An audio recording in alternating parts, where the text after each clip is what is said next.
اس سین کو دیکھ کر شاید کسی نے یہ سوچا ہو کہ یار پہلی ماں دیکھی ہے جو کہ اپنی ہی بہو سے جیلس ہو رہی ہے. آپ لوگوں نے پہلی بار دیکھی ہے، لیکن قسم سے یہ پہلی بار نہیں ہوا. ڈرامے میں شاید آپ نے پہلی بار دیکھا ہو، لیکن ہر 10 میں سے 8 گھروں میں یہی ہو رہا ہوتا ہے.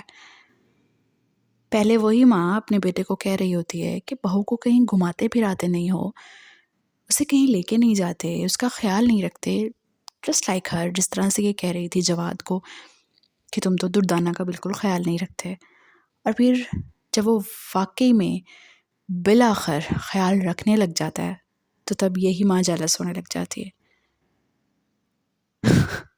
سمجھ نہیں آتا کہ بیسکلی یہ عورت کے نیچر میں ہے یا یہ ماں کی نیچر میں ہے. ایک طرف تو وہ یہی چاہتی تھی کہ جواد اس کو اٹینشن دے. جواد کی جتنی عمر ہو چکی ہے، he is a middle age man, he is not a boy. جتنی اس کی عمر ہو چکی ہے، پہلی بات تو یہ کہ اس کو ہر ڈیسیژن میں اپنی ماں کو انوالو کرنے کی ضرورت نہیں ہے. دوسری بات، جتنی اس کی عمر ہو چکی ہے یار، اب تو اس بیچارے کو اپنی بیوی کے ساتھ انوالو ہو لینے دو.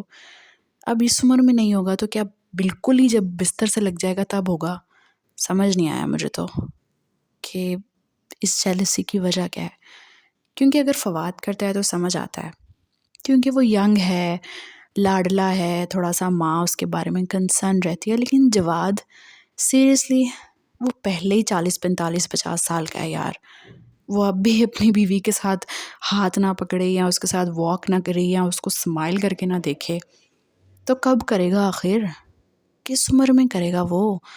ایک عرصہ تو اس نے ایک بیوہ کی طرح گزار دیا اپنی بیوی کے جانے کے بعد، اور اب بھی اگر وہ، اور دردانہ کو تو اس نے ویسے ہی بڑے عرصے کے بعد ایکسیپٹ کیا. سمجھ نہیں آیا کہ اس عورت کا کیا مسئلہ ہے. کسی حال میں یہ عورت خوش نہیں ہے. اس بارے میں بات کرنے سے پہلے میں نے بس اتنا کہنا ہے کہ لڑکیوں بیوقوف مت بنا کرو. تمہیں لگتا ہے تم بیوقوف بن کے کیوٹ لگتی ہو، لیکن تم قسم سے بیوقوف بن کے ڈبل بیوقوف لگ رہی ہوتی ہو. اور یہ جو تمہارے شوہر ہیں نا، تمہارے پیٹھ پیچھے تمہیں بیوقوف بنانے کے بعد ہنس رہے ہوتے ہیں کہ اس کو تو دنیا کے بارے میں کچھ پتہ ہی نہیں ہے. جسٹ لائک کہ روہیل نے یہ شبوں کو کس طرح سے بیوقوف بنایا کہ تمہارا رنگ کالا ہو جائے گا اس لیے میں تمہیں باہر نہیں لے کے جاؤں گا. اور یہ ریالٹی ہے. جو شوہر حضرات ہیں نا، وہ اصلی زندگی میں بھی یہ کر رہے ہیں.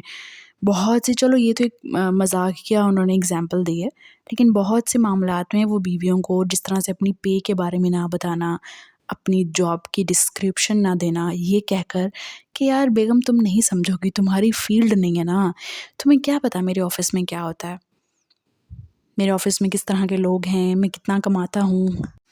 تو اس لیے نا کیوٹ بننے کے چکر میں بیوقوف مت بنا کرو اور آنکھیں اور دماغ کھلا رکھا کرو، نہیں تو تم ایسے ہی بیوقوف بنتی رہو گے بیچاری شبوں کی طرح.